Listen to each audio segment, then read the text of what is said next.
C'était Vincent Vallière, bien sûr, Café Les Arts. Rebonjour, Vincent. Rebonjour, Madeleine. Vincent, quel genre de petit gars t'étais? J'étais, je te dirais, très, très tannant, très énervé et très tannant et aussi très anxieux, très nerveux, très insécure. Je suis super étonnée. J'allais te dire, toi, tu devais être un petit gars tranquille, qui dessinait. Non. Tu me donnes cette impression-là? Non, j'étais vraiment tannant, ricaneux. Ricaneux, genre, dans mes cours, là, en maternelle, première année, deuxième année. Je riais tout le temps, mais tu sais, nerveusement. Là. Puis le prof te demande d'arrêter de rire, puis je continue à rire. Puis en même temps, c'est comme je t'ai dit, super fragile, là, ben, très inquiet.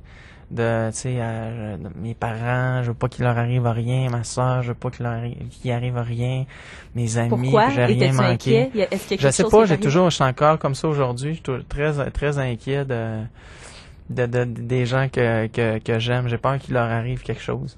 Mais ça hante pas mon quotidien là à ce point, mais quand même. Au primaire par exemple, là. Tu t'amusais avec quoi? Je m'amusais. Moi, j'étais beaucoup plus sportif que n'importe quoi d'autre. Fait que je m'amusais beaucoup au ballon. J'ai joué au soccer toute ma jeunesse, mais même jusqu'au cégep. J'ai joué donc au soccer l'été, au hockey l'hiver.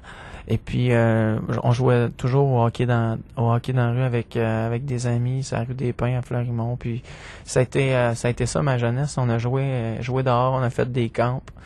Puis toutes les niaiseries qui viennent avec. Fait que la musique, c'est arrivé plus vers l'adolescence? C'est arrivé plus tard, ouais, c'est ça, avec l'école secondaire, je te dirais. J'aimais la musique plus jeune, je me rappelle, genre que je dansais du rap. C'est à la fin du primaire, là, il y avait la musique de Rap Tracks, puis je pense, oui, c'était aussi l'époque des New Kids on the Block. Oui. Je me rappelle avoir imité les New Kids, puis une belle époque, une époque glorieuse, quoi. Glorieuse. Ouais. Pour représenter cette époque-là, tu nous as choisi quoi? En fait, c'est une chanson qui j'aurais pu amener une tonne des New Kids, mais évidemment, j'en avais plus chez moi. J'ai amené une chanson qu'on écoutait toujours quand on partait en vacances en famille. On passait nos étés sur le bord de l'eau.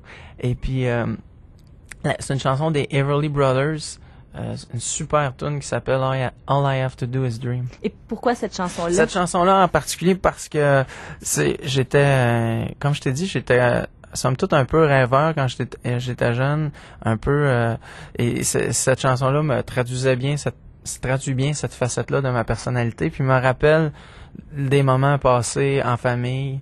Où je sentais que tout était correct, tout allait bien, puis que tu sais des sur le bord des feux de camp, puis t'étais en sécurité, ouais, tout le un monde moment de était sécurité, c'est ça que ça me rappelle ça. Il y a une espèce de nostalgie dans cette chanson-là aussi. Moi, je suis j'aime beaucoup la nostalgie. Je sais pas pourquoi j'aime être dans un état nostalgique et ça me fait penser à ma jeunesse, mais en même temps, ça me fait penser à tout ce qui s'est passé avant, puis tout ce qui va se passer après. C'est une chanson que j'ai écoutée quand j'étais super jeune, et puis que je pense que je vais écouter quand je vais avoir 90 ans. C'est une chanson qui va me suivre toute ma vie. Oui, on va l'entendre à l'instant. Voici All I Have to Do Is Dream de Everly Brothers. Dream, dream, dream, dream, dream, dream, dream, dream when I want you in my arms, when I want you, and all your charms whenever I want you. All I have to do is dream.